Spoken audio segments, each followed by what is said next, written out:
On today's video, the top 32 of Osiris League Season 4 are here, and in the break week, let's talk a little bit about these teams, some of the new ones that we don't know about, some of the old ones that we do know about, some shifts in the meta that are already happening that could be very detrimental in Osiris League, things that we are going to see changing in the first playoffs match and all the way through the end, everything and anything, including betting and all that good stuff in this video. Sit back, slap a like on the video, and let's go.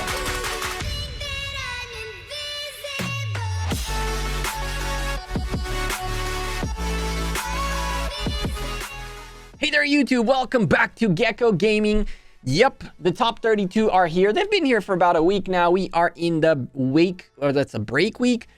And next week on, we start with the playoffs. Before we start this video again, of course, don't forget to slap a like on the video and subscribe down below. We're kind of back, but it's complicated. Anyway, let's look through the teams really quickly that made it into the playoffs, as there are a bunch of these teams that we know, some of these teams that we don't know, some recurring folks in different disguises, some kingdoms bringing multiple alliances into the top 32, and much, much more. Let's start off with the first alliance up there. And we're not going to go one by the alliances. We're going primarily by kingdoms. SN and A1 AVG are the 307 candidates. If I'm not mistaken, there was one more that we looked at for a little bit, and I might be completely not seeing it, but there's at least two 307 representatives, SN and 1 AVG. They are regulars at this point. They've been here pretty much every season. They've made it to the top 32. I believe 1 AVG even made it to the top 16 last time around. And so they've been progressively working on their Osiris gameplay. They are primarily more of a KVK kingdom for a while, and they've slowly transitioned more and more into Arc and into Osiris League. And so two teams representing 307, 1 AVG and SN. I believe 1 AVG is a veteran in here by now, but I don't remember if SN made it to the top 32 in the past or not. But right next to them, well, sit us. And yes, the emblem is UCS because I'm on the UCS account. But that's right. Squad made it through. Our finals match was a very good one, but the one before that, what was a tense match. We squeezed through and then did some more. Now we're coming into the playoff season, ready to rock and roll with an awesome set of people that are really dedicated into our team and really dedicated into getting this thing to work. So we'll see how this season works out. 401 hasn't only sent squad in, though. We have LIIG in here as well, representing the 401. I mean, we had 11 teams that signed up for to the top 512, if I'm not mistaken. It was 11 teams. Two of them made it to the top 32, which is a huge achievement. And some of them obviously had to go up against some of these big names in playoff matches, in one round elimination matches to get here. And so it wasn't easy at all to get here. But 401 representing with two alliances, and right next to them, an alliance that I don't know. From Kingdom 8, we have BG. They've played really well. They played against N3Z, who I did know in the past. They were the ones who beat LIIT, who technically speaking beat ROC, which was the other alliance I was playing with from Kingdom 2. Kingdom 8, Gloomy Star. These guys could be potentially... They could be potentially like a team that already existed that changed. I don't know, but the Beagles are a fresh team. Or I'm hoping to see some things out of them. It's going to be a really interesting match, an interesting team to follow. Another team that is really interesting here is 1V. They migrated from the Lord knows how far away they were into Kingdom 34, and now they are in the top 32. They play insanely well. They did really good in their last season, so we are definitely looking to see how they perform this time around. Smash Squad and Chisgule Gaming in the top 32 as well. Another veteran of the top 32. And yeah, you'll see more Chisgule Gaming on the field this season. Speaking of a veteran, two veterans right next to it. Back-to-backer C9N. Shout out to my man Send, who I don't know if he's even playing or not, but I see Pow in here. And FN331. Two teams that have been here in the past, that have done things in Osiris League, and now they're back to top 32 for a crazy playoff set, because man, there are insane teams all over the place. And so far, every single team I've seen here seemed to be extremely, extremely good. The level of this playoffs has grown drastically. 359, L359 is another alliance that I don't really know. 3.3 million power coming into this.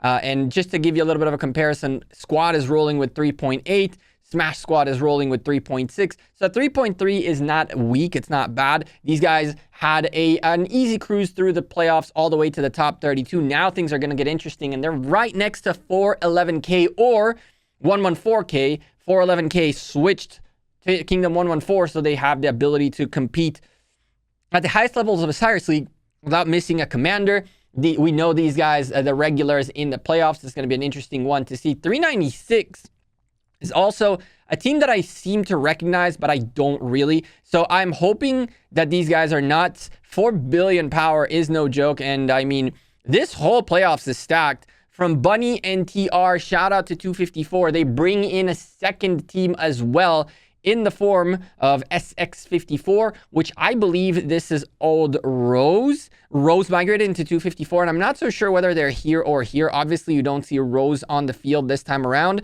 They are not here because they are somewhere, I'm guessing, within this. V6V is an alliance that I do remember, but I don't remember in the sense that we've seen them in Osiris League in the past, in the playoffs specifically.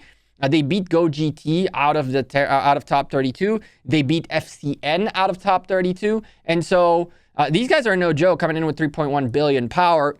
P-Tall, shout out to P-Tall. They keep coming back season after season. They eliminated Boom from 331. Veterans of Osiris League playoffs are not in here. And they also beat 411W, which is 114W, which is a 411 farm, I'm assuming, or a secondary team or something like that. So P-Tall really had a decent fight to make it here in 269. And now 269 in the playoffs yet again. 235E Pro Baller is a name I remember.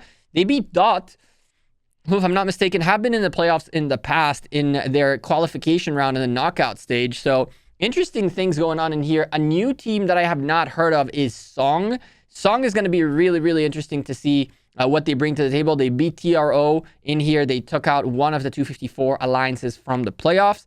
Of course, veterans, champions, and probably the best Osiris League team in the game, OV, are back yet again. 3.7 billion power, led by Slouty.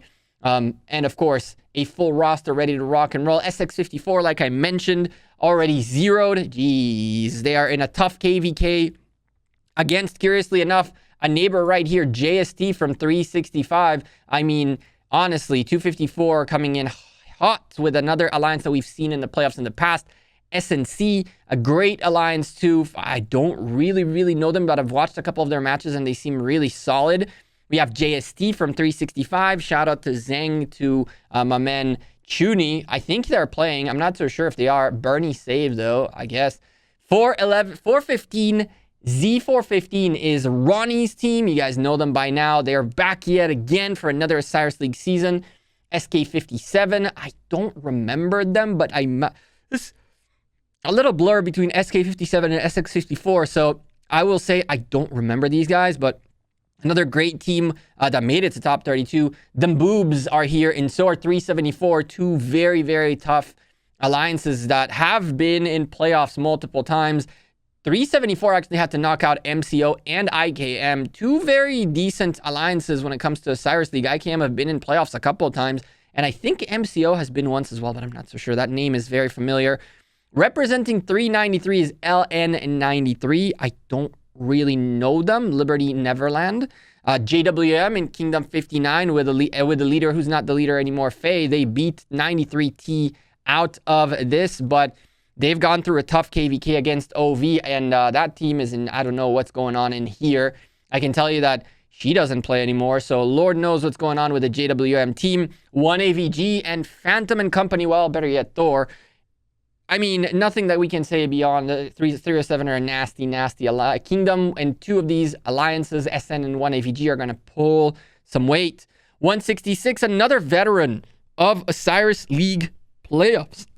More known for a previous incident they had with Z1 at 415, where both of them essentially kind of like not through, but didn't do any points, didn't get any points, ended a 0-0, just to try to play the placement game, and that caused a little bit of issues. But 166 are not a weak team. They're a nasty team. They were very good back then too, and they've proven themselves. They knocked out our boys from 401TN, and man, this is going to be exciting. LIIG. Nothing I can say about them. Cool peeps, 401 representing, about to clap some stuff in here. 2 out of 32. That's very, very cool. Shout out to the boys of Dream League. This is going to be a fun one to see, and hopefully we don't get paired up, right? It would be crazy to play LIG in the top 16, top 8, something like that. If we make it there, of course, both of us. It's not a given in this season. UCS, shout out to the UCS crew. Very hard KVK going upon us. I believe after 4 days of fights, things are really, really bad. But UCS keeping their team strong, and they're going to show some presence in a couple of weeks. 412A, another alliance we've seen in the past multiple times in Osiris League, and they're back now into the top 32 alongside with NC, the Northern Crown from 112. I also remember these guys from previous seasons, and how can we forget the Kings of 239, who are in our KVK with 401. It's going to be an interesting scenario. But with all this being said, Osiris League is starting very, very soon, with the league stats all updated and ready to rock and roll, or something like that, right? Thank you. Only playoffs information? Nice, dude. Because we can't see the past? Nice, dude. With the league stats not working, and events are, though, we now have Eye on the Talent and the betting game, where you'll be able to bet on different teams and get yourself potentially a bunch of nice rewards. In the shop, for the record, in case you want to know what to get, the recommendation is the useful stuff. Nowadays, these are much less needed than they were in the past, so I don't even think these are priority. I would definitely say the Legendary Commander Sculptures are. The speed ups are nice. The AP potions are very, very useful. And other than that, I mean, everything else is nice. The Dazzling Starlight Sculptures, you can't get enough. If I were to say what order I am prioritizing, it would definitely be, I would start getting these and then start working my way towards the Legendary Commander Sculptures. I really want the Guardian Anubis. It looks sick, that decoration. And from there, you know, a little bit of Dazzling Starlight Sculptures, a little bit of Tomes of Knowledge, just to use the coins which we might or might not have. In this channel, every single Saturday, we will be streaming, and we will do predictions for matches, and I'll bet and show you guys my betting strategy and all that good stuff.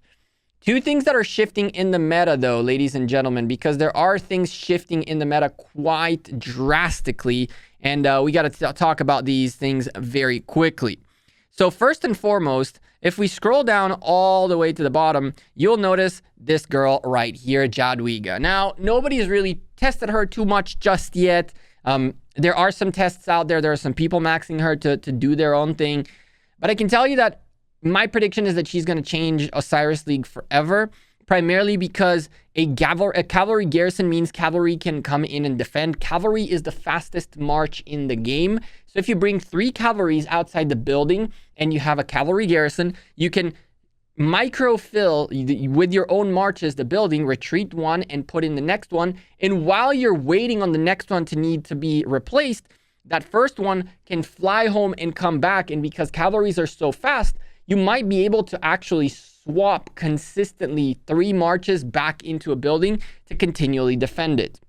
Whether this will be something that'll change the game or not is a really good question. Remember that also rallies are a thing. The biggest issue that people have with rallying an opposite building is usually you rally cavalry rally and not an infantry rally. And when you win it, getting a good garrison in is practically impossible because the majority of the rally is cavalry. But now a good cavalry rally with one of these in the back and a Theodora behind her, or her at the back and someone else at the front. I mean, her with Theodora in the back in the rally wins. You switch the garrison, and now you have a good solid garrison with your rally troops. So I definitely think we're going to be seeing her showing up, unless she's terribly bad at garrisoning. I'm pretty confident we're going to be seeing her show up on the map, especially because the archer meta favors her. Cavalries do more damage to archers. And on top of that, the infantry meta means that archers can come in and swarm the infantry rally, in which case people that have already been training to rally with archers can now use those archers to counter rallies by simply swarming them on the field. And so she can get security from archer players with field swarms on infantry rallies, while she can do nasty work holding buildings. I honestly think we're going to be seeing every single building being taken over with a Jadwiga on it, if it's being taken over with cavalry. And it will be taken over with cavalry, because this man right here with Chandragupta in the back does dumb amounts of damage to Zenobia. That's right. That's the pair that so far I've been seeing doing the most damage to Zenobia by a lot. And I mean, it seems like the archer meta of Nebu might be over-ish, but of course, cavalry meta has always been there and at the top. So now the game is to get Xiangyu, and of course, if you have the ability to get him, get that Chandragupta ready to rock and roll. Man, I mean, the way Osiris League is going to get played this season is going to be very, very different. Cavalries are going to be super predominant yet again. We're going to be seeing the occasional archers out. Nebu is still a good choice for those who don't have these commanders all leveled up. Nebu Ramses has been doing insanely good against Zenobias, especially if you swarm the Zenobia. Spoiler alert, it doesn't matter what you rally Zenobia with. If you bring a good swarm to swarm the building, you'll probably take the building. Zenobia doesn't like swarms. Yeah, kind of crazy, right? But anyway, the archer meta seems to be a little bit over as far as I'm concerned. I think that we're going to be seeing a ton of these guys rallying, and we're going to be seeing a ton of these girls defending. We're literally going to see cavalry meta all over the place, and this opens up plays for infantry meta to come back into rallies. Problem with infantry rallies is that they are too slow.